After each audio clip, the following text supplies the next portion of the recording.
Olá, amigos e amigas. Está no ar mais um podcast Sampa Mais Digital da Abrad São Paulo. Hoje um pouco diferente, porque eu vim substituir o Lucas, fui convocada para liderar esse podcast com 3 especialistas em neuromarketing, neurociência e inteligência artificial. Então, eu gostaria que todo mundo se apresentasse aqui, começando com você, Cibele. Boa tarde, eu sou a Cibele, eu sou especialista em neurociência, trabalho com neuromarketing já há 10 anos, sou engenheira de formação e busquei o neuromarketing porque eu queria tangibilizar indicadores para o marketing, que era uma deficiência que eu encontrava ali nessa área que é tão encantadora, só que era uma área de eu acho isso, eu acho aquilo, vamos por esse lado porque o chefe mandou, vamos por aquele lado porque a gente votou assim. Então, eu não entendia por que a minha opinião ali era menos do que de outras pessoas. E como engenheira, eu, enfim, tinha aquela opinião, aquela formação cartesiana, onde era de teoremas, física, matemática.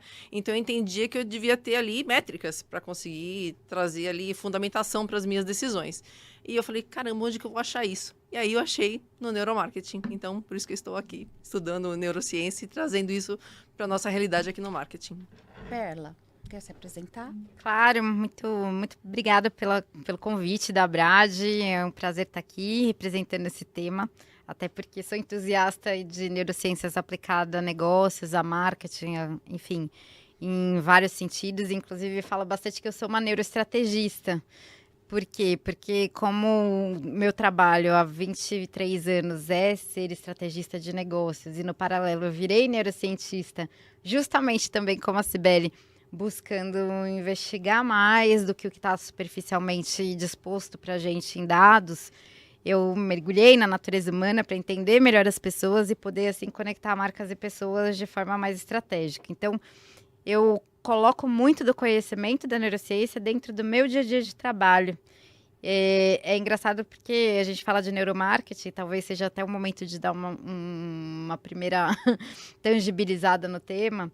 Neuromarketing é neurociência, que é uma ciência já nova, no sentido de ter poucos anos, né? A partir da década de 50, que realmente começaram a utilizar neurotecnologias para mapear o cérebro, entender o porquê dos nossos comportamentos, e isso vai evoluindo ao longo do tempo, então ainda é uma ciência recente, porém tem muita coisa que já traz para a gente insights importantes que mudam muito, pelo menos mudaram muito a minha forma de enxergar o comportamento do consumidor, o comportamento dos líderes de negócio, as relações entre as pessoas. Então, eu aplico o conhecimento da mesma forma que há uma série de neurotecnologias que foram evoluindo também, que ajudam a gente, inclusive em negócios, em marketing, nas estratégias, tanto a entender a percepção, a atenção, os dados subjetivos que estão por trás do comportamento das pessoas, quanto também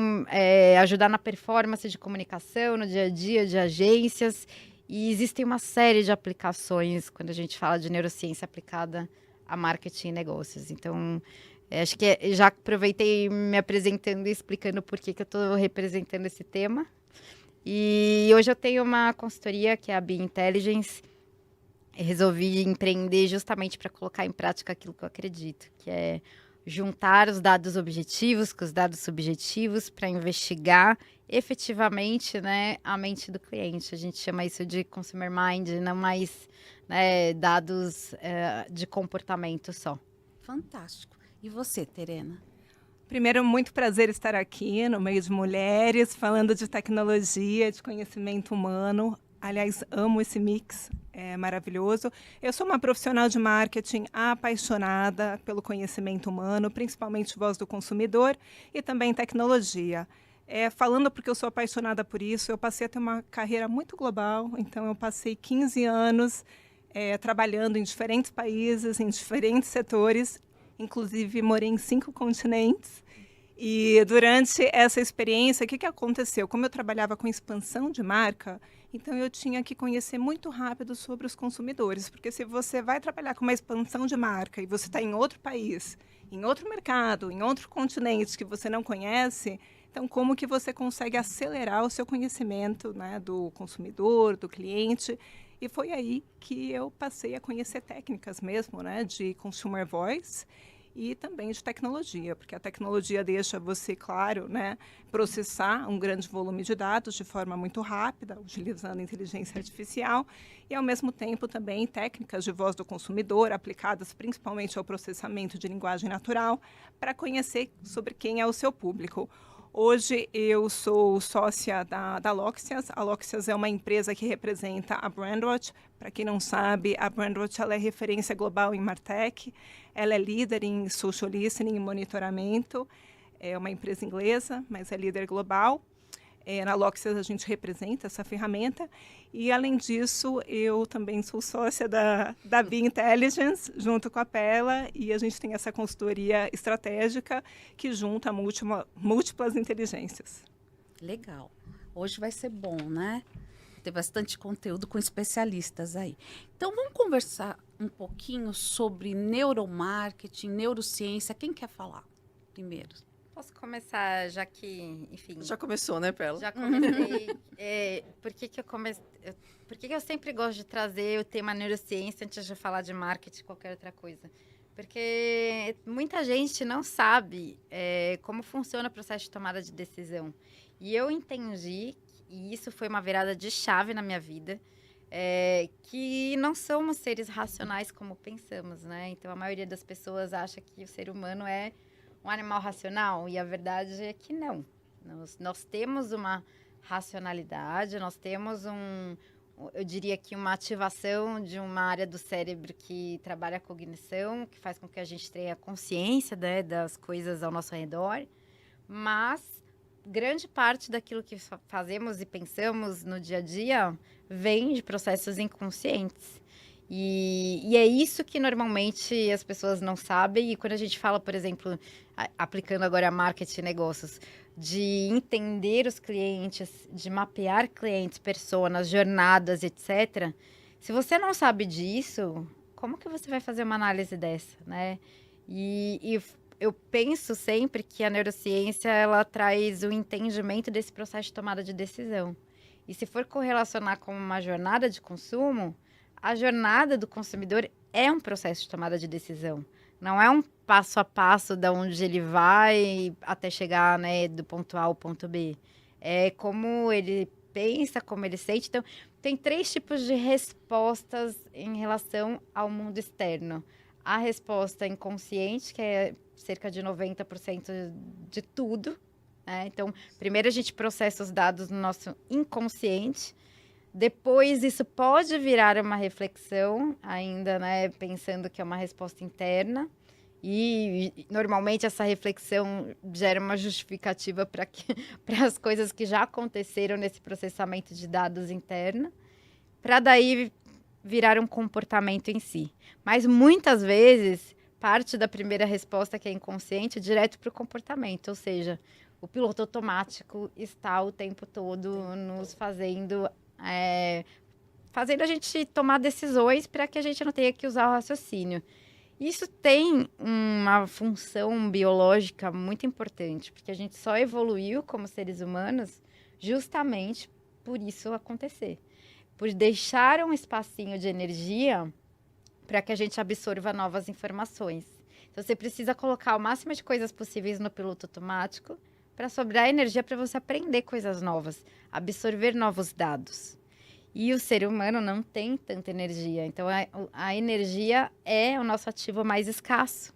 Logo, a gente trabalha no modo economia, né, na lei do mínimo esforço, para poder ter a energia destinada, no caso do cérebro, como ele não sabe que a gente ainda não está mais na savana, na idade da pedra, né, ele ainda acha que a gente está vivendo também aquele momento de perigo. Então, o papel do cérebro é nos proteger em primeiro lugar. E preservar não só a gente, também como a espécie. E isso é um ponto muito importante. Saber que agimos com instintos que são primitivos e que esses instintos ainda induzem muito, né, dos nossos pensamentos e comportamentos. É óbvio que a cognição também pode ressignificar esses instintos, ressignificar esses estímulos internos e fazer a gente agir de forma diferente. Mas sabendo que 90% daquilo que a gente faz vem desses instintos e crenças e aprendizados e tudo que a gente adquiriu de experiência ao longo da vida, eu penso que sem esse conhecimento, todo o trabalho de marketing e negócios acaba sendo extremamente superficial. E é por isso que eu queria falar de neurociência, porque eu sempre tento trazer essa profundidade para as discussões de negócio.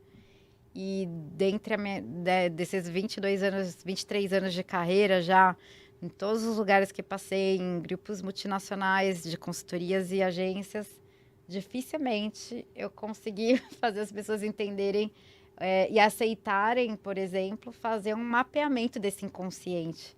Porque estão agindo no piloto automático do que sempre fizeram, inclusive. Eu tenho até uma pergunta para você, porque a gente vai falar de inteligência artificial.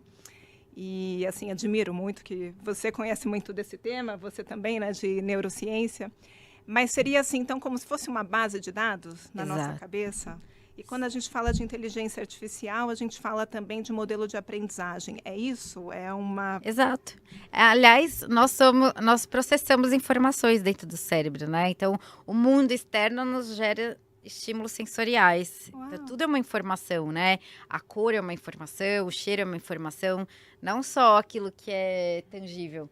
E a gente capta informações, essas informações a gente não consegue capturar todas que estão ao nosso redor, a gente não tem capacidade disso, a gente só percebe, para vocês terem uma ideia, dos 11 bilhões de bits de informações sensoriais que estão ao nosso redor por segundo, a gente só consegue perceber conscientemente de 40 a 120, mais ou menos. Isso é uma parcela muito irrisória da realidade. Então, a primeira coisa que eu queria deixar claro é que, seja lá o que você acredite, possivelmente você só está enxergando uma parcelinha mínima da realidade. Então, ter essa humildade para entender que os nossos saberes são extremamente limitados é o primeiro passo, acho que a neurociência pode trazer de aprendizado para a gente.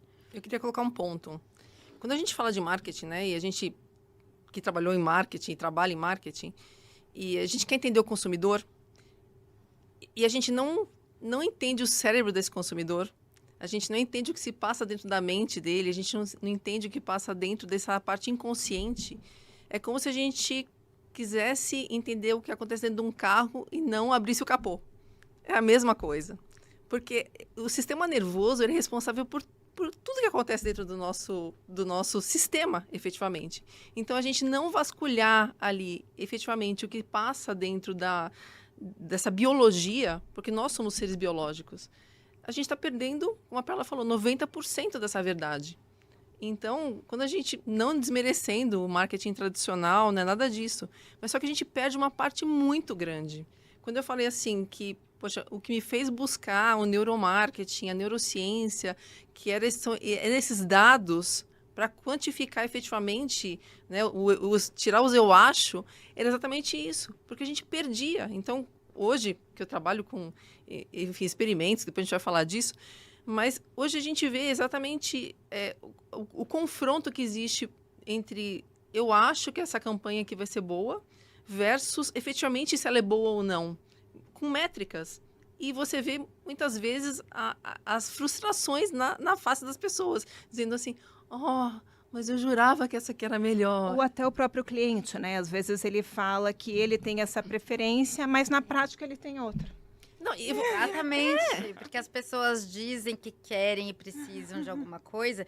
O fato delas precisarem e quererem não significa que elas vão agir. Aliás, esse é um ponto muito importante, que existem muitas barreiras comportamentais entre o ponto A e o ponto B. Então, no marketing, nos planejamentos estratégicos, tendo liderado essa área por muitos anos, a base é você entender quem são os possíveis targets, né, públicos, personas, e o que eles precisam, o que eles querem, o que eles desejam. Mas de que adianta se essa motivação for menor que o nível de esforço de toda a experiência até esse produto ou serviço? E saber quais são as barreiras inconscientes do caminho é extremamente cortar caminho, né, tanto da decisão do cliente quanto dos esforços que você vai fazer de dinheiro, de investimento, de tempo pensando, enfim. e tudo mais. Então, gente, já que estamos aqui com 3 especialistas, cada uma quer dar um exemplo, um case. Não precisa citar a marca, mas para ficar mais claro para quem está nos ouvindo de como o neuromarketing foi aplicado em alguns casos e o que barreiras ou que ajuda ele deu no planejamento estratégico. Eu ia dar um exemplo que não é exatamente o que você está pedindo, mas vou dar um exemplo claro de, assim, da diferença. Eu não vou dar nomes, tá? Para não causar polêmica aqui, para as pessoas não derrubarem aqui o podcast, o canal. Muito bom. Porque a gente quer audiência, ok? Mas de como existe essa diferença entre o que as pessoas falam verbalmente e o que as pessoas fazem efetivamente. É só a gente pensar em campanhas políticas. É verdade, é verdade. É só pensar, né? Então, a gente pode pensar assim, numa campanha política que aconteceu aí recentemente, boca de urna, né? Então, a gente sabe que né, tem as preferências aí e muitas pessoas não queriam falar que iam votar no candidato A ou B, só que efetivamente votaram, porque não queriam declarar. Então, uma coisa é o que eu declaro, porque é politicamente correto, ou porque eu não quero... Brasil e Estados Unidos também. Exatamente, né? E outra coisa é efetivamente o que elas fazem. Porque entre a gente falar, e muitas vezes a gente fala coisas aleatoriamente, porque a gente não sabe o que tá lá, quais são as nossas motivações efetivas, né? Porque na hora da gente comprar, ou a gente votar, ou a gente fazer qualquer coisa, quem manda é o nosso inconsciente, como a Perla falou, e a gente faz outra coisa. E a gente fala, eu comprei porque era mais barato. Às vezes nem era. Quem comprou um iPhone que era mais barato? Quem comprou uma Porsche porque era mais barata? Né? Quem vai num restaurante paga R$500 um pedacinho de bife, igual umas amigas fizeram outro dia que a gente saiu, e porque era mais barato? Eu gosto do eu mereço. Isso. Eu mereço é um clássico. Exatamente. Ninguém faz isso. A gente tem outras motivações, mas a gente justifica racionalmente, tá? E a gente faz isso. E muitas vezes a gente toma decisões porque a gente nem sabe o que a gente fez aquilo. Então, eu gosto bastante desse exemplo da política, porque é um exemplo bem clássico do que acontece efetivamente entre o que eu falo e o que eu faço efetivamente. Então, a gente age emocionalmente, mas fala racionalmente. Como é que você diz? Não é só emocionalmente, a gente age de acordo com toda essa bagagem da nossa vida. É como a Perla falou, esse buffer que a gente tem na nossa vida inteira, que é do nosso aprendizado, nossa cultura, nossos saberes, né? Que desde quando você nasceu, você está aprendendo. Antepassado, genética, tudo. Tudo isso é um compilado de coisas que te trouxeram até aqui. Tudo isso é essa carga que compõe o seu inconsciente. Isso aí vai influenciar esses 90%, 95% que ela falou, tá? E aí tem a parte racional, obviamente, que é esse contraponto, que vai fazer você fazer uma conta, pensar, tal. Mas esse inconsciente, ele é muito pesado. Então, é ele que meio que manda. Só que tem horas que ele manda e você fala, não, eu comprei porque eu mereço, eu comprei porque... Dura bastante a calça, não é porque a gente cara. É verdade, vai. Eu tô indo... Na verdade, isso é sustentável, né? Porque... A única forma da moda ser sustentável é a durabilidade, a vida útil do produto. Minha mãe tinha uma que durou 20 anos, por isso que eu paguei R$50 mil essa bolsa, imagina, é por causa disso. Então, a gente justifica racionalmente as nossas decisões inconscientes. Eu acho um ponto interessante, porque quando você faz uma pergunta, isso também já tem uma influência. Né? Como o meu campo vem muito da investigação dentro do listening, né? Dentro das redes sociais, dentro do debate real, o que as pessoas estão falando, então você pode ter uma percepção muito diferente. O Twitter, por exemplo, agora X, que é uma plataforma que as pessoas nem têm, é um alter ego, né? Elas nem têm identidade. E ali elas estão falando o que elas pensam, o que é maravilhoso, né? Como marca, você pode ter um insight espontâneo, num volume gigantesco de pessoas.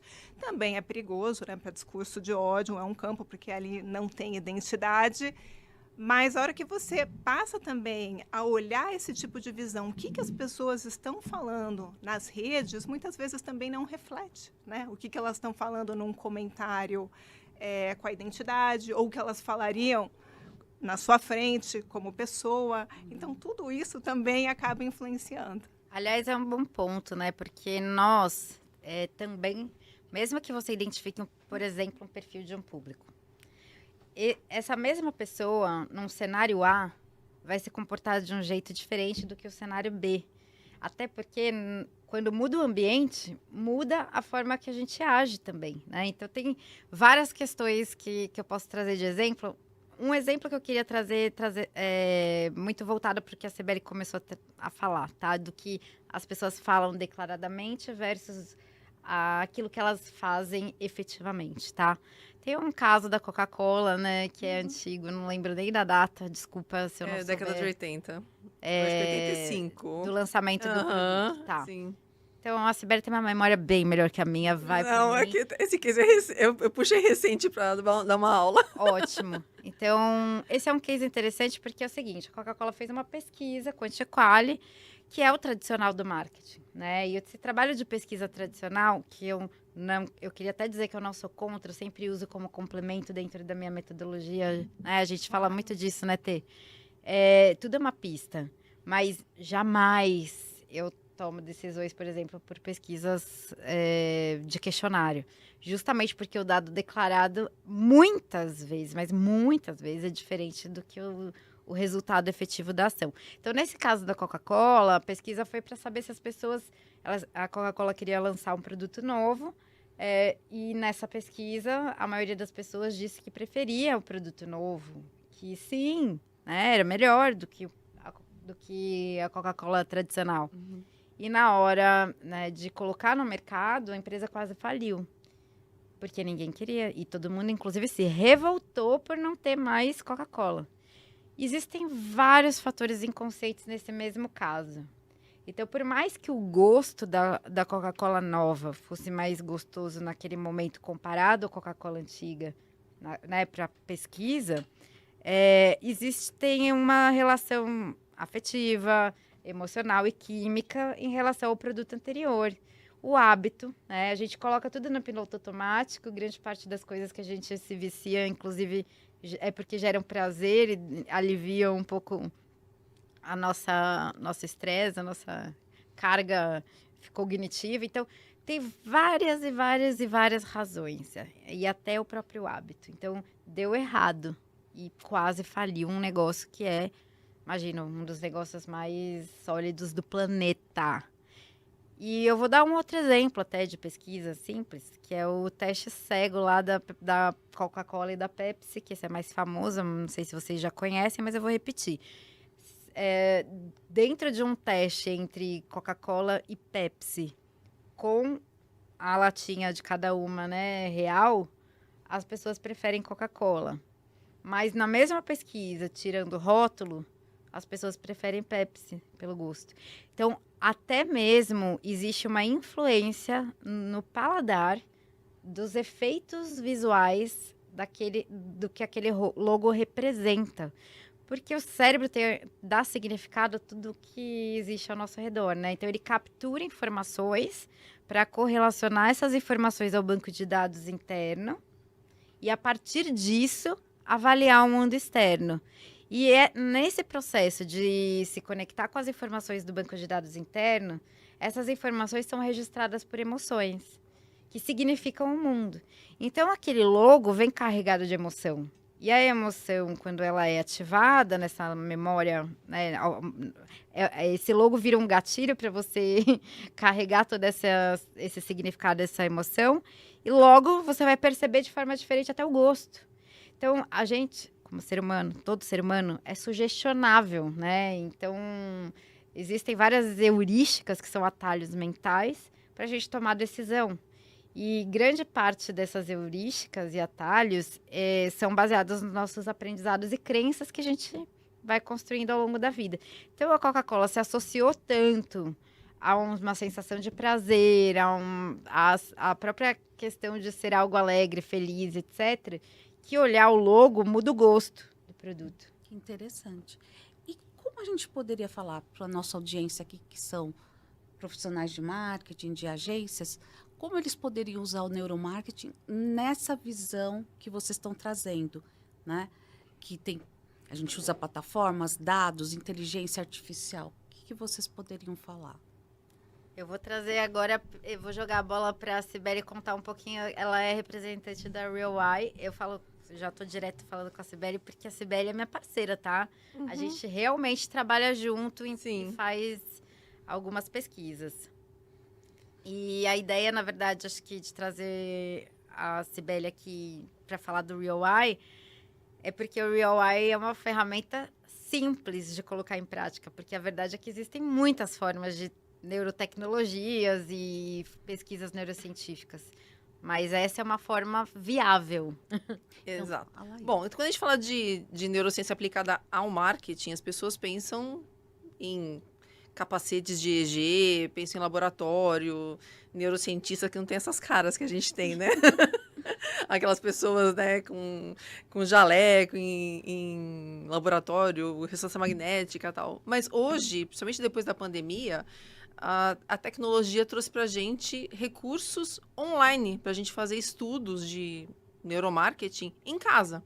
Em casa, que significa o quê? É que a gente consegue usar ou inteligência artificial para fazer com que os estudos aconteçam de uma maneira mais rápida, ou então através de links, onde a gente gera um estudo através de uma plataforma, que no caso é o Real Eye, e a gente manda esse link para alguns respondentes, né? Existe um número aí, e essas pessoas fazem um estudo em casa e a gente meio que online a gente tem a resposta. Então é muito rápido. Então, para qualquer agência, qualquer empresa que queira ter metrificação para as decisões, como eu falei, né, que eu busquei isso, a Perla buscou isso, que queira tomar decisões baseadas em dados, queira otimizar a criação de campanha, queira trazer mais resultado para o negócio, é indicado que ela faça isso. Por quê? Porque ela vai conseguir saber.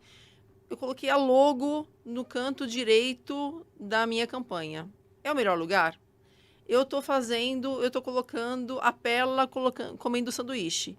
É melhor colocar a Perla comendo sanduíche ou é melhor colocar a Cibele comendo sanduíche? É melhor colocar comendo dentro da lanchonete ou é melhor colocar comendo dentro do carro? E parece que é besteira essas coisas, mas qualquer estímulo diferente faz com que a pessoa prenda atenção ou não prenda atenção. E hoje, como a Perla falou, qualquer coisa briga pela nossa atenção. Sim. Né? A gente só processa os 40 bits por segundo, né, de processamento cognitivo. E isso ou a pessoa está prestando atenção em mim ou está prestando atenção em você. A gente não consegue dividir. Falar assim, eu consigo fazer duas coisas ao mesmo tempo. É mentira. Para quem estuda neurociência sabe que não acontece. Né? A atenção dividida é a atenção que não tá sendo direitinho para dentro dos dois lados. E quando a gente pensa assim, numa rede social, televisão, YouTube, a gente está sempre pensando assim, estou fazendo outra coisa, está tocando celular, a criança correndo, como é que eu vou prender a atenção? Né? Então, hoje, acho que o grande desafio das agências é fazer com que ela consiga gerar um criativo onde as pessoas assistam do começo ao fim. Seja para uma vitrine, seja para uma rede social, seja para a TV, seja para o YouTube, onde as pessoas... E não é assistir, mas preste atenção. E a atenção é o primeiro passo para memorização. Porque se a pessoa não prestou atenção, ela não vai lembrar. Então, se você pensar em alguma propaganda que você viu na TV, se você assistiu TV hoje, né? Você que está ouvindo aqui. Se você assistiu TV hoje, pensa num comercial que você viu. Você lembra qual foi? Provavelmente você não lembra. Porque você só viu. Você não prestou atenção. Então, é isso que a gente quer. Que a pessoa assista e preste atenção e lembre daquilo que ela assistiu. E com detalhe. E que ela consiga guardar na mente dela os principais pontos focais. E é por isso que, com essa tecnologia, a gente consegue entender para onde que ela olhou, quais foram os principais pontos focais. E se usa a inteligência artificial, é isso? Também. Então, assim, vamos dizer, para rede social, dá para a gente usar a inteligência artificial. Legal. Por quê? Porque a gente vai fazer... Rede social é produção em massa, né? Muitos dados. É muita informação. Muito criativo para poder ter performance, né? Você tem que produzir então, muito. é muita coisa. Então, assim, não compensa a gente ter seres humanos, rodar experimento com um monte de gente. A gente precisa ali de umas 60 pessoas para rodar um experimento de neuromarketing. Não é uma pesquisa tradicional que vai precisar de 500 pessoas. né? Então, mas mesmo assim, é bastante gente, né? Mobilizar 60 pessoas para fazer uma pesquisa. Então, com o IA, a gente consegue rodar em 10 segundos. Então, é muito rápido. Eu consigo falar assim, olha, Tere, otimiza aqui, ó. Tira daqui e põe para cá. Muda aqui. Então, desses 3 que você me fez, muda a cor, põe a logo para cá, tira a perla, põe um manual. É muito simples. Agora, vamos dizer que a gente vai fazer uma campanha de branding. Aí é diferente. Aí eu preciso de pessoas. Por quê? Porque a IA, para IA, todo cérebro é igual. Para IA, todo líquido preto dentro de um copo é um líquido preto dentro de um copo. Ela não sabe o que é Coca, ela não sabe o que é Pepsi. Você entendeu? Para IA, a marca Coca-Cola não significa nada. E para o nosso cérebro significa. Então, para ela não entende o que é a marca. Ela não tem essa carga emocional. E aí é onde pega. Então, a IA, ela serve para algumas coisas. Para outras coisas, não. Então, quando a gente fala de... eu quero validar uma marca, eu quero saber o quanto que essa marca... Que nem a Pela pode até falar de um case que a gente fez juntas. O quanto que essa personalidade tem peso para essa marca. O quanto que essa personalidade agrega em valor para essa marca especificamente. Eu preciso de pessoas, porque eu estou falando de valor. Eu não estou falando de simplesmente foco atencional, eu não estou falando simplesmente de alguma coisa que a IA vai falar assim, aqui é onde desperta a rede de saliência do cérebro das pessoas. Rede de saliência, para quem não sabe, uma explicaçãozinha. Uma explicaçãozinha técnica. É quando o interruptor, né? Você está ali assistindo, olhando para o teto, de repente acontece um barulho, pum! O interruptor mudou. Rede de saliência quer dizer assim, algo aconteceu, mudou a rede do teu cérebro para falar assim, uau, alguma coisa, acorda aí. Mais ou menos isso, de maneira simples falando. É tipo uma acorda. Então, isso a gente tem o dia inteiro. Dorme, acorda o tempo inteiro. Então, quando a IA ela consegue identificar esses pontos, é que ela consegue identificar essa rede de saliência. Então, assim, aqui... Então, assim, a Tere tá toda vestida de rosa. Provavelmente, se ela tivesse num fundo branco, a IA ia falar assim, ela é um ponto que vai chamar atenção. Então, ela vai ativar a rede de saliência de um cérebro humano. Então, serviu ali. Então, ela é um ponto de destaque. Só que, de repente, não te desmerecendo, mas se a Gisele Bündchen estivesse do lado dela... é sacanagem. Aí você vai ficar na dúvida. Eu vou ficar na dúvida, não? Aí eu ficaria, você tá linda. Pra mim, tanto faria. Mas se o Cauã Raymond estivesse do lado dela... Faria muita diferença pro seu cérebro. Faria muita diferença pro meu cérebro. A Tere, eu nem ia saber que a Tere tava lá. Gisele, deixa eu te falar uma coisa. Você falou muito, antes a gente estava no nosso bate-papo, sobre teste A e B. Não testa o potencial que a gente tem, né, para verificar uma campanha ou algum outro dado. Você pode falar um pouquinho disso? Claro. Então, o teste A/B, lógico que é super válido, né? A gente tem várias ferramentas, na própria Meta Ads, a gente tem nativo ali o teste A/B. Qual que é o problema do teste A/B? Então, vamos dizer que a gente tem 2 peças, a gente vai colocar ali para o Meta fazer o teste A/B. Vamos dizer que sejam 2 peças bem ruins. O que a gente vai chegar à conclusão daqui a uma semana? A peça A é muito melhor. Nossa, a peça A é ótima. Teve muito mais performance do que a B.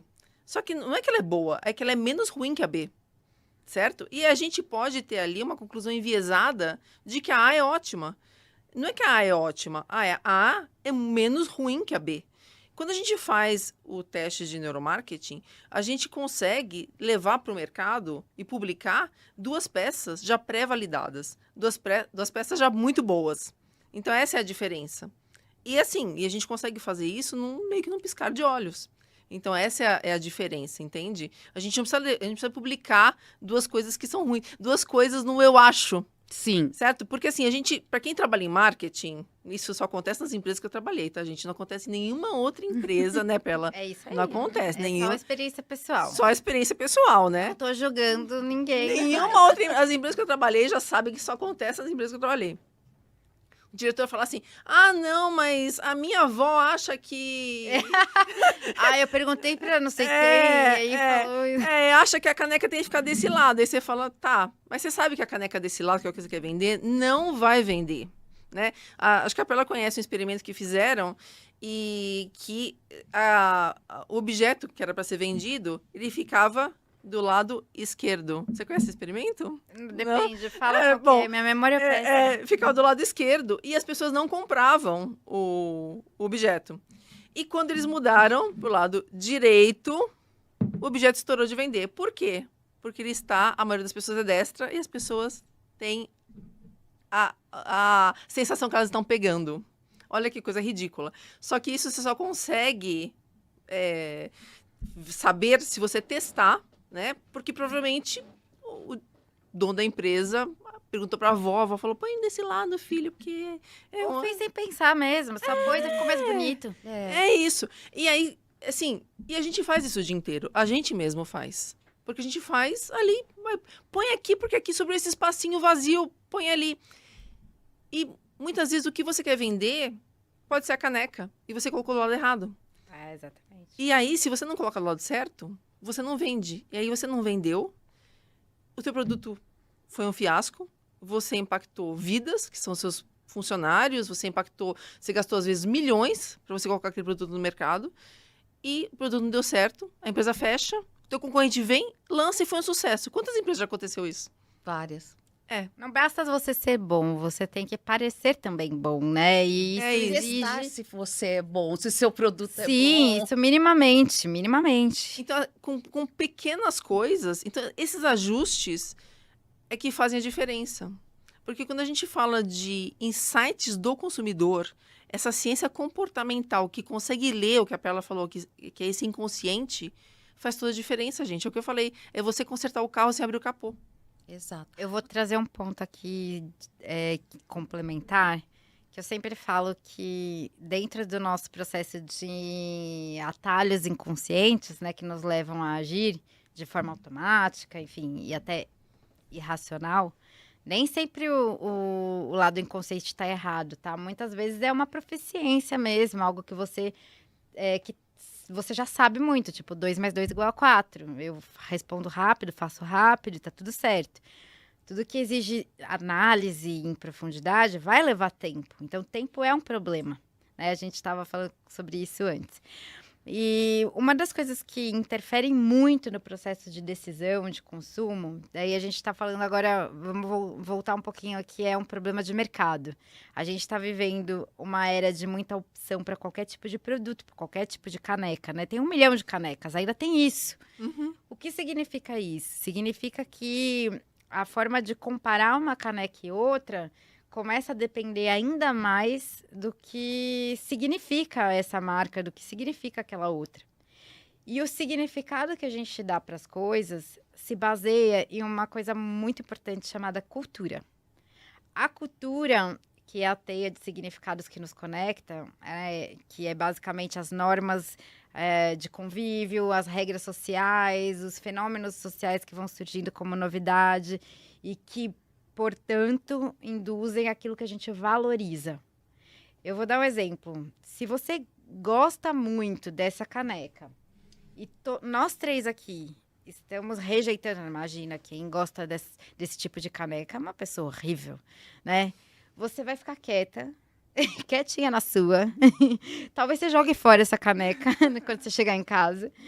E você não vai comprar. Então, o que a sociedade valoriza, ou a comunidade que você faz parte, convive, valoriza, interferem na sua percepção de valor. A Cibele trouxe 2 indicadores muito importantes, que são atenção e memória. E antigamente a gente usava até só memória, né, para falar de awareness, por exemplo. Awareness hoje, para mim, é algo bem relativo, porque a nossa memória de longo prazo está muito cheio o nosso HD, né? De coisas para guardar. Então, basicamente, a gente precisa conviver e se relacionar com as pessoas. Então, eu convido uma reflexão aqui de pensar que o que antes era considerado o papel do branding, que era só fazer a marca ser conhecida, porque isso é um atalho de decisão, né? Entre uma marca que eu conheço e uma que eu não conheço, eu vou na que eu conheço. Por isso que a memorização é importante. Porém, a valorização do significado daquilo é até mais importante, o nível de confiança que você vai dar.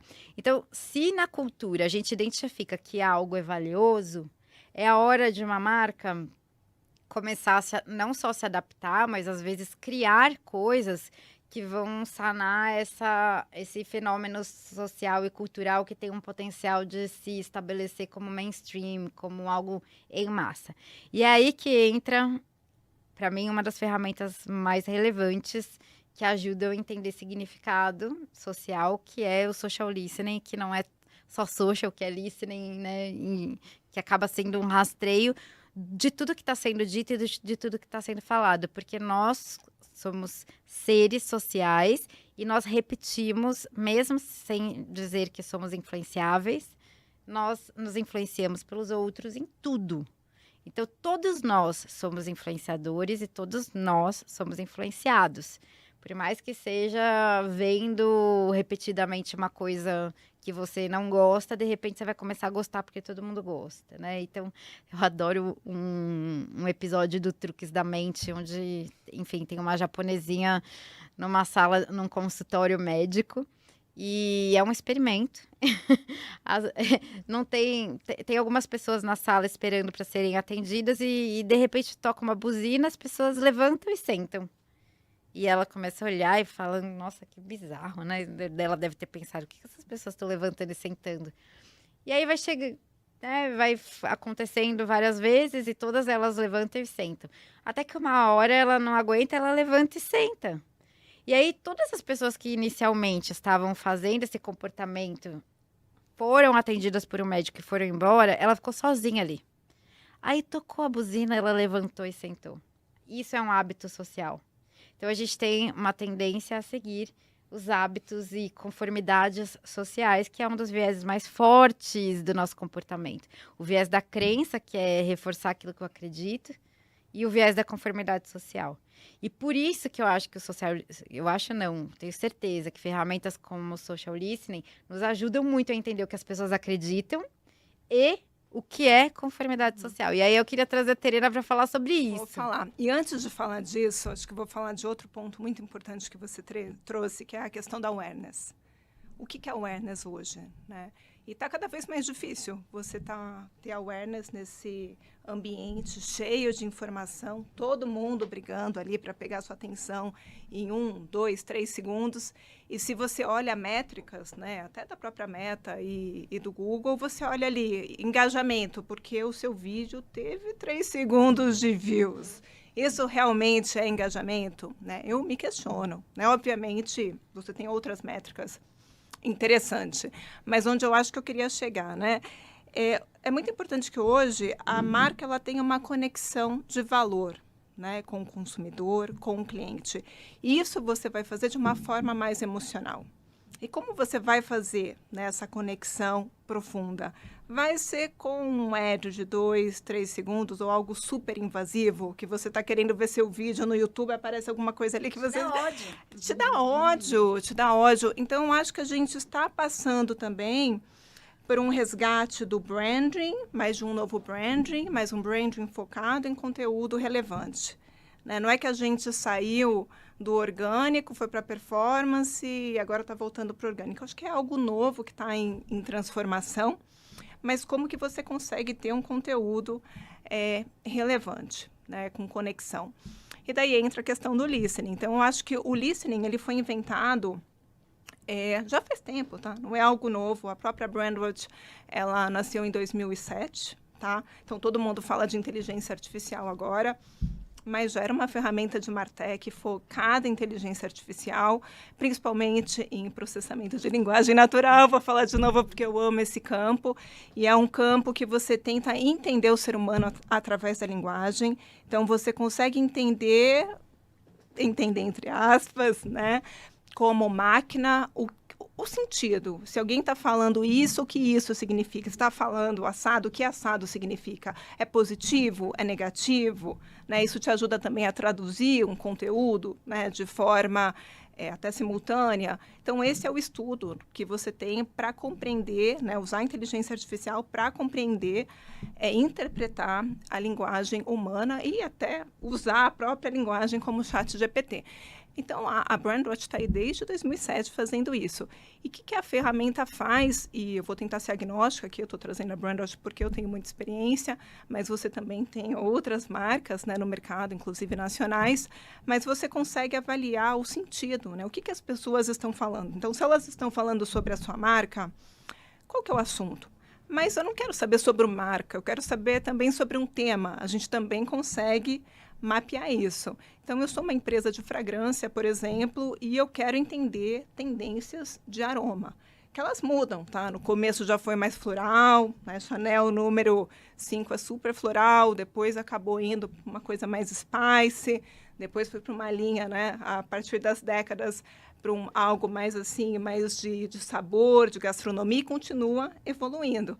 Então, se você quer saber o que é tendência, o que as pessoas estão falando sobre um tema, você também consegue mapear de forma espontânea dentro do listening. E algo até que conversa com a Pela, é muito interessante, porque é como se fosse um focus group, né? Mas com seu valor ainda, não vou falar que ainda melhor, porque cada um tem um propósito, mas amplificado pelo fato que você chega num grande volume de pessoas, dependendo da sua marca, você tem um alcance ali de milhões, nem milhares, milhões de pessoas falando sobre o tema, e você também consegue fazer isso de forma espontânea. Então, não é que você está perguntando, a gente entra naquele tema que a gente falou no início, não é que você está perguntando, né, o que a pessoa acha, você está vendo o que realmente ela está falando. Observando. Né? Observando. Então, sim, eu acho que o listening, ele traz um insight muito completo do que realmente as pessoas pensam e estão falando. Nesse viés, quando a gente está olhando, e chama listening, mas não é só listening, tá? Você também faz monitoramento e você também consegue fazer o reconhecimento de imagens, né? Se você tem... e transformar também, porque imagem também é comunicação. Claro, tudo comunica, né? Tudo comunica, exatamente. Então, eu acho que é uma ferramenta muito completa nesse sentido, quando a gente está falando de processamento de linguagem natural, né, e insights. Mas é o que a gente falou, dentro da própria metodologia da BIA, a gente trabalha como se fosse um quebra-cabeça. Então, dependendo do cliente, dependendo do caso, a gente vai utilizar diferentes metodologias.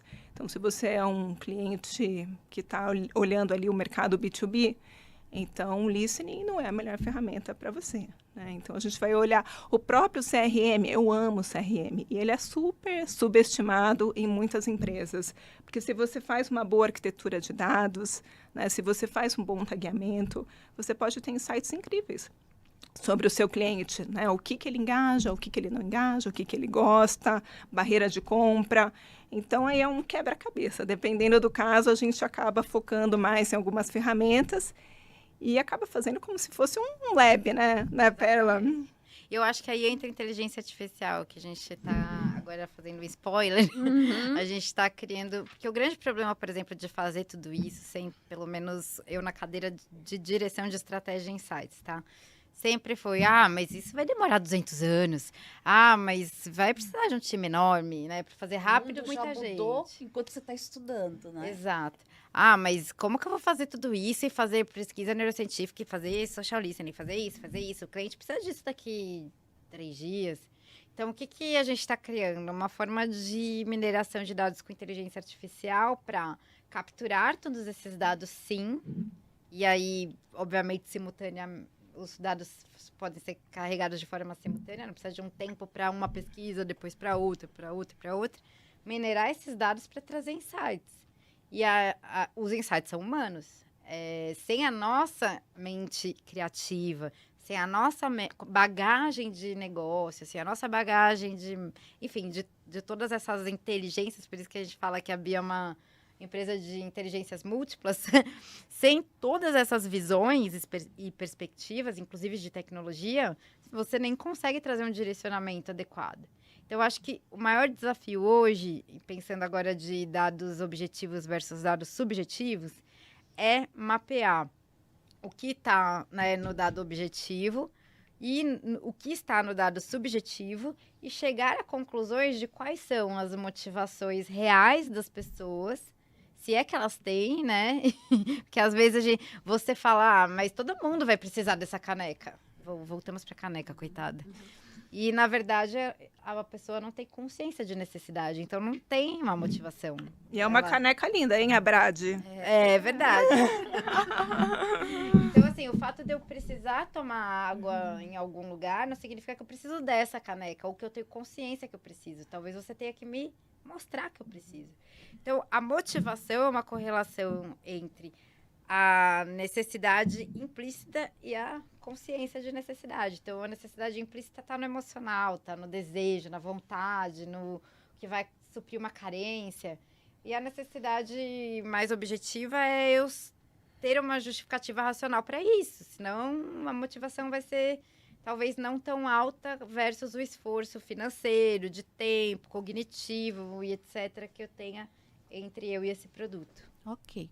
Terena, você falou de uma coisa, vocês falaram, as três, que essas técnicas, usar o neuromarketing, tem que começar no planejamento estratégico e não só no tático. Quem quer comentar isso?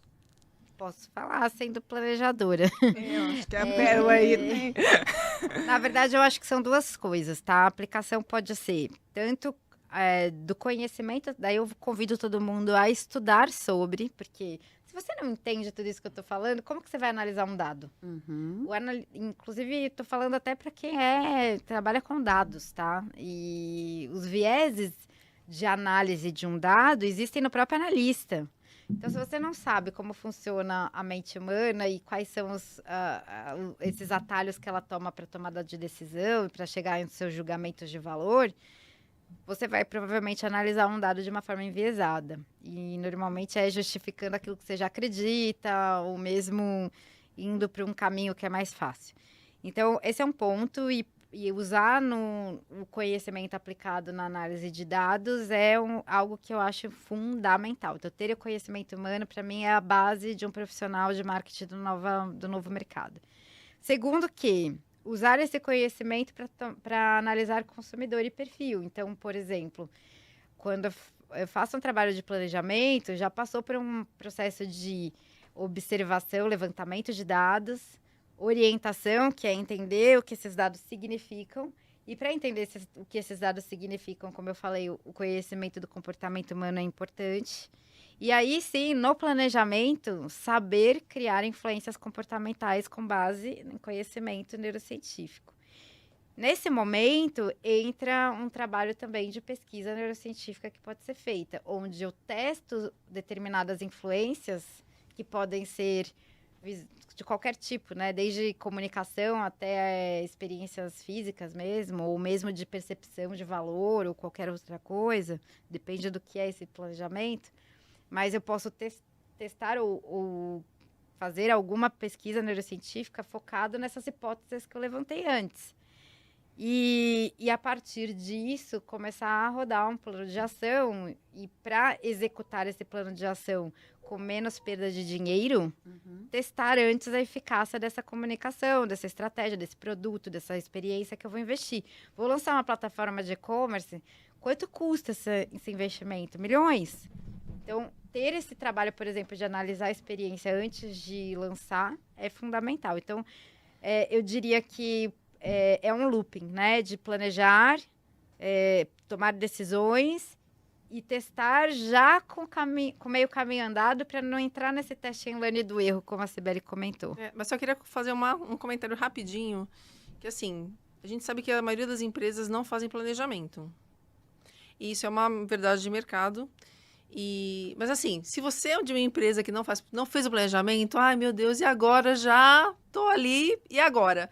É melhor fazer pro tático do que simplesmente não fazer nada, né? Porque a gente tem material de ponto de venda que pode ser testado, a gente pode ter aplicação num planograma que pode ser testado, a gente pode ter precificação que pode ser testada. Então, assim, não serviu agora, não fez o looping perfeito que a Perla falou, podemos fazer Pro básico. Pro básico, exatamente. Inclusive nesse testes ABCDE aí, já Exatamente. previamente com inteligência artificial, que é o mínimo. É E a isso. gente não está falando de um planejamento engessado, né? A gente sabe que o mundo hoje, a metodologia Lean mudou, e exatamente nesse plano que a gente está falando de algo rápido, você consegue já implementar esse tipo de técnica e ferramenta. Até porque as ferramentas hoje produzem também insights que muitas vezes são muito rápidos, que nem você trouxe. Exatamente. Isso agiliza o seu processo também de aprendizagem. E qual é a principal objeção que as empresas têm de aplicar essa técnica que a gente acabou de aprender aqui, que é muito efetiva, né? Qual é o ponto? Bom, eu diria que o primeiro ponto é... Bom, toda empresa tem uma rotina. E a gente age no piloto automático em 90% do nosso tempo, certo? Uhum. Quando você vai mexer numa rotina e trazer uma complexidade, o cérebro já tem aversão a esforço cognitivo. Tudo isso que a gente está trazendo aqui é uma coisa meio cabeçuda para entrar numa rotina de agilidade de uma empresa que tem que entra numa linha de produção rápida, né, por exemplo. Então, esse é um primeiro entrave. É fazer as pessoas pararem o que estão fazendo e estarem abertas a mudar a forma de trabalhar. Primeira coisa.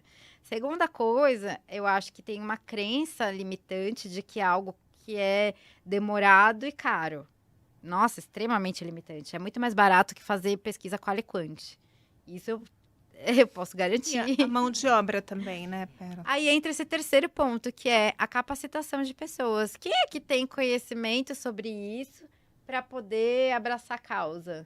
Senão eu, por exemplo, eu viro a maluquinha ali no meio do negócio. Sempre falando, fiz assim. Eu sempre fiz assim. Sempre deu certo. Sempre fiz assim. Por que vou mudar agora? Exato. Que é um viés cognitivo, né? Sim. Exato. E o mundo está mudando muito rápido, né, Graças a gente? Deus, né? Com inteligência Graças a Deus. artificial. E aí eu queria colocar um ponto aqui. A diferença entre inteligência artificial e inteligência humana. Se elas estão competindo ou se a gente pode ser aliados, né? Viver em simbiose, né? Eu vi um estudo até do Neil Patel, não faz muito tempo, acho que foi 2 semanas atrás, e ele colocou um criativo que foi feito por inteligência artificial e outro feito por humano, tá? O criativo feito por humano performou melhor em 70% das vezes.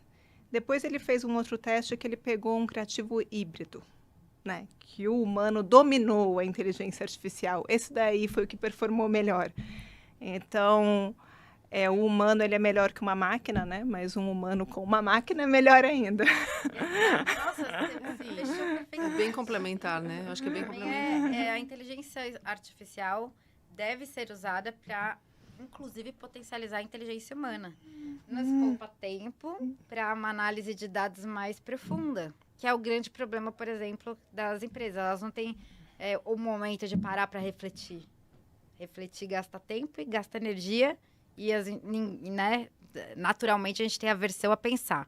Então, pensando nisso, ela pode conseguir processar mais informações para nos dar mais parâmetros e fazer com que a gente saia dos vieses, que a gente sempre vai ficar no loop dos vieses, né? Você acredita, reforça sua crença, volta no... Então, entra no piloto automático. Então, eu acredito nessa potencialização da inteligência humana, inclusive tirando da frente tudo que gasta uma energia desnecessária para que você use seu cérebro para pensar.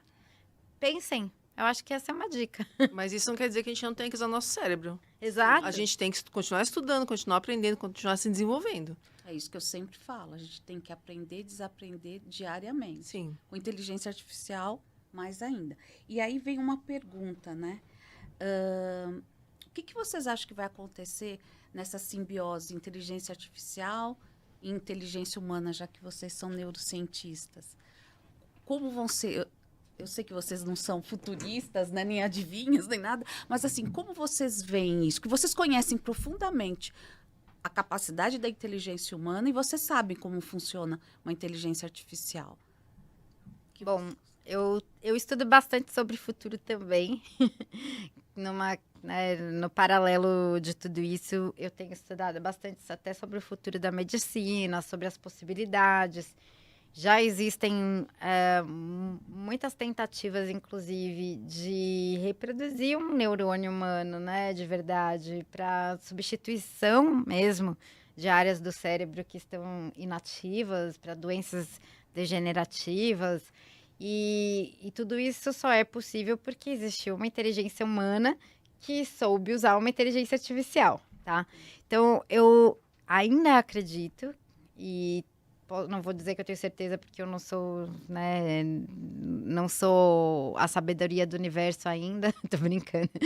Mas eu acredito que a inteligência artificial, ela só responde bem quando existe uma inteligência humana avançada liderando ela para criar coisas novas e direcionar um caminho para elas.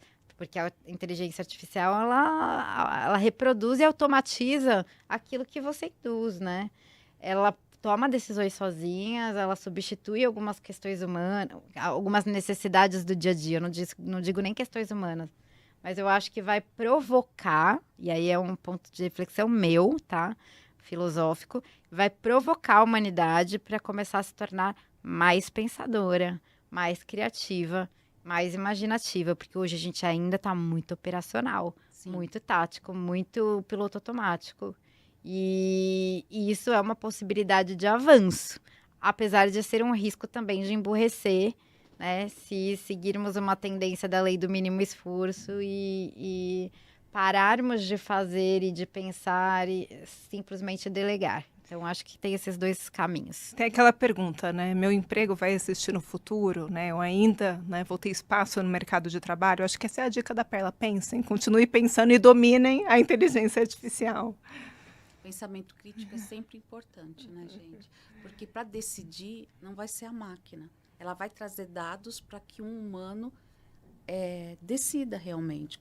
Itens relevantes para a nossa vida. Você tem que fazer o que ela não faz.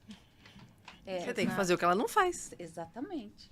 Exatamente. Ela tem que ser uma ferramenta para você. E a gente estava falando um pouquinho, né, que a inteligência artificial não tem noção do mundo real, né? Ela não tem também a parte de entender o significado humano, dar significado à vida, a tudo que está ao redor dele. Quer falar um pouquinho disso? É o que eu falei eu fiz a comparação dela com a Gisele Bündchen, né? Sim. É que é exatamente isso, né? Vamos falar do Karl Van Heimer. É melhor, né? Que para a inteligência artificial são duas pessoas, né? Então, já que tá com rosa, é a que vai chamar mais atenção, independente de quem seja. Então, ele não consegue entender o significado daquilo, né? O significado da Gisele Bündchen. Olha Eu- só a heurística da disponibilidade aí. A gente estava falando da Gisele Bündchen antes de entrar aqui. Então, Exatamente. você lembrou dela e usou ela de exemplo. Isso é um bom exemplo de como a mente toma atalhos, né, para tomada de decisão. Ainda loira ainda também, né? Exatamente. A mente associativa. A gente estava falando dela antes Exatamente. de entrar, de outro assunto, e ela usou ela de exemplo. Tem Isso um- é uma heurística. Tem um case que eu gosto muito, que é da ELIZA, que foi feita pelo MIT em meados de 1960. Então, acho que ele traz uma visão muito boa do que é inteligência artificial, principalmente aplicada ao processamento de linguagem natural. Então, eles queriam fazer um programa de computador que imitasse, né, que fosse um terapeuta. E eles conseguiram, né, um cientista da universidade conseguiu criar a ELIZA. E que basicamente o que a ELIZA fazia? Ela seguia o método rogeriano, que é um método de terapia que funciona assim. Você fala sobre a sua vida e o terapeuta, ele basicamente vai fazer uma pergunta relacionada ao que você falou para ter engajamento. Então, o que acontecia? Você falava assim: oi, ELIZA, não estou me sentindo muito bem. Aí ela falava assim: nossa, sinto muito. Por que você não está se sentindo muito bem? Aí a pessoa falava assim: não sei, mas eu não comi hoje. Aí a ELIZA falava assim: sinto muito. Quando você não está se sentindo muito bem, você não come? Aí a pessoa continuava engajando. O que aconteceu? Isso foi um grande marco na história da inteligência artificial. Falam até que a secretária do cientista começou a acreditar que era um terapeuta e que realmente a máquina estava entendendo, que o programa estava entendendo o que ela estava falando e começou até a pedir privacidade para estar conversando com a ELIZA. E eu acho que é uma forma, né, de simplificar isso até que você trouxe, tangibilizar também, que no fim não, né? A inteligência artificial, principalmente a generativa, não, ela não entende. Quando ela está falando com você, ela não sabe o que ela está falando. Ela tem uma regra por trás que foi induzida por uma metodologia nesse caso, né? Por exemplo, tem uma metodologia aplicada na inteligência artificial. Se essa metodologia pode substituir o terapeuta de forma, né, a interpretar aquela pessoa que está do outro lado, então é uma operação substituível. Agora, o que ela não consegue? A empatia. A empatia do terapeuta, o acolhimento do terapeuta. Talvez isso que é o grande ponto humano. E a imaginação, porque a imaginação é diferente da criatividade. Porque a criatividade, ela cruza coisas desconexas e dá um nexo diferente e cria. A imaginação é algo extremamente abstrato. Então, não necessariamente está usando, né, fontes de dados. Você está provocando possibilidades imaginativas de futuro, criando algo quase, né, não é do zero, porque você usa seu banco de dados também, mas é uma capacidade humana. Sim. E de visualizar isso. Então, eu entendo que muitas das coisas que a gente faz, que são lógicas e metodológicas, tranquilamente. E a mente também não sabe qual a diferença entre imaginação e realidade. Então, quando ela está conversando com o terapeuta na inteligência artificial, vai ser uma relação humana. Assim como a Lu do Magalu e os clientes. As pessoas... eu contei para vocês, né, que a Luísa Trajano falou uma vez que as mulheres ligavam para conversar com a Lu no telemarketing. Quero falar com a Lu, então... Ela ganha cantada. Ela ganha, né? Ela é a... Bizarro isso. Ela é a, como se diz, influenciadora virtual com o maior número de seguidores e engajamento do mundo, mais que a Barbie. Então, sim, a gente tem uma capacidade de criar... A gente cria uma conexão afetiva com aquela personificação, mas aquela personificação ali da inteligência artificial... não se importa com você. E isso é humano. Exato. Aí, alguém que se importa com você precisa guiá-la. E aí entra a questão, né, de personificação de marcas, como algo que eu e a Terina, a gente está desenvolvendo agora. Eu acredito que é uma evolução do branding, né? Sair do tom de voz e do direcionamento só de, brand persona, para realmente criar, né, a identidade de forma materializada, com comportamento, com personalidade, com atitudes e até fisiologicamente desenhado, né? Então, tudo isso, para mim, entra também numa discussão de marketing, que é a personificação das marcas. E aí entra outro ponto, né? Vai todo mundo agora ficar criando personagens, tem que ser assim, tem que ser uma mulher negra, tem que ser uma mulher assim, pelo achismo. E a gente está criando uma forma de conseguir identificar quais personagens criam conexões afetivas com as pessoas logo de cara, né? Mais significam a marca para as pessoas, mais as representam. Porque sem isso, você cria um personagem por criar. Exato. Aí vai virar modinha agora. Eu aposto que vai todo mundo já tá. Ela é uma evolução da identidade de marca, né? É uma evolução da identidade de marca, que é a personificação da marca. E pior, canibaliza. E aí quem fez direitinho vai perder o valor.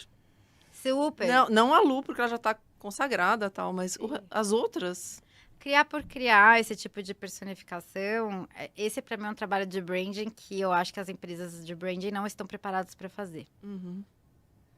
Bom, agora eu gostaria que cada uma de vocês falasse uma mensagem para os associados que são publicitários, donos de agência, do que é importante eles pensarem num planejamento e na vida da agência com os funcionários ou com os clientes, usando técnicas de neuromarketing. Para mim, a primeira coisa é abrir a mente, é conhecimento, é investir realmente em desenvolver as pessoas para que elas conheçam sobre a tomada de decisão. Então, quando você entende como funciona o processamento, né, de informações do cérebro, do sistema nervoso, do sistema biológico, quando você entende que tudo isso influencia no comportamento de compra, na jornada, na definição de target e tudo isso, enfim, você capacita os seus funcionários a tomarem melhores decisões. Então, conhecimento é a base. E aí sim rever a lógica atual, por exemplo, das agências e do marketing das empresas, para que haja um novo sistema, uma nova operação que considere uma multidisciplinaridade para a tomada de decisão, porque cada vez mais a gente precisa entender de branding, business e behavior, né? Considerando que neurociência está na behavior. Usar várias técnicas de ciências comportamentais para analisar pessoas. Eu uso, inclusive, antropologia do consumo, etnografia, que é o processo de listening, e várias outras técnicas. E o terceiro ponto é começar a entender como a inteligência artificial pode potencializar, né, a construção de relevância de toda a estratégia de comunicação no dia a dia, além de rever a marca, porque eu acredito muito nesse processo de personificação.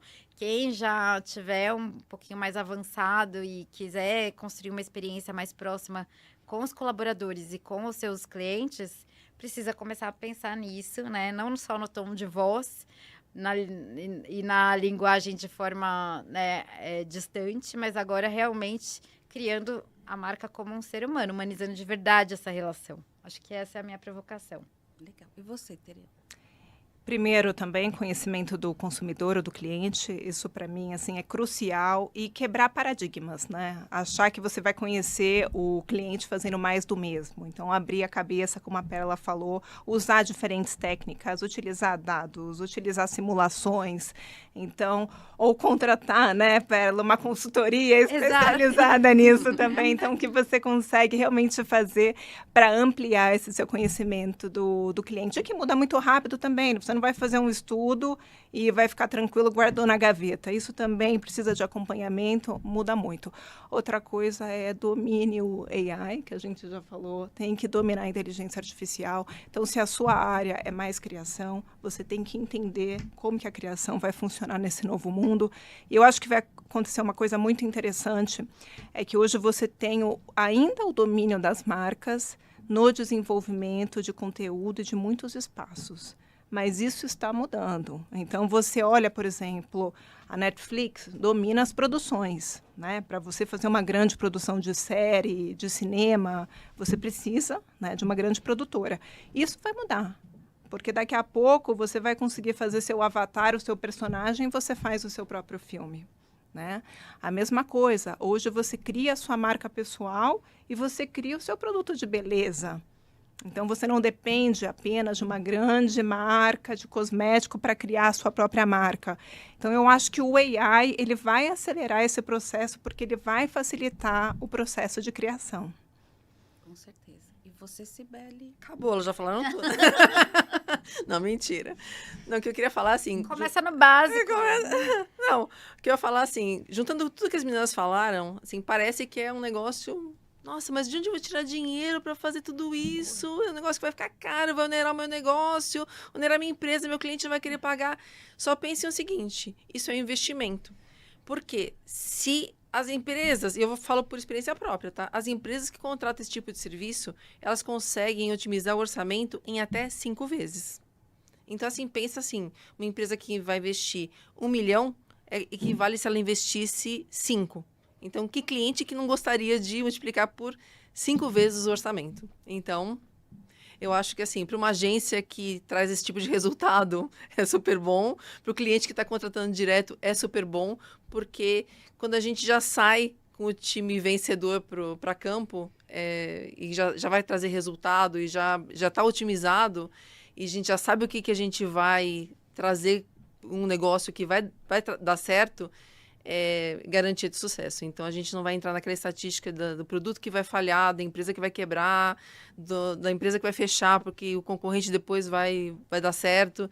É garantia de sucesso. Então, eu acho que é essa a mensagem. É investimento, não é gasto. E eu gostaria de agradecer, porque esse podcast eu falei pouco, mas aprendi muito. Antes do podcast, durante o podcast, foi uma honra entrevistar 3 mulheres que estão aí liderando o mercado, construindo empresas, ideias inovadoras. Muito obrigada por ter participado. E agora eu vou falar um pouquinho também para você que está aqui nos assistindo no Sampa Mais Digital, para se inscrever no canal, dar um curtir, compartilha com os amigos e Aqui está aparecendo o QR Code. Não esqueçam de escanear e vir participar do ecossistema Abrad conosco.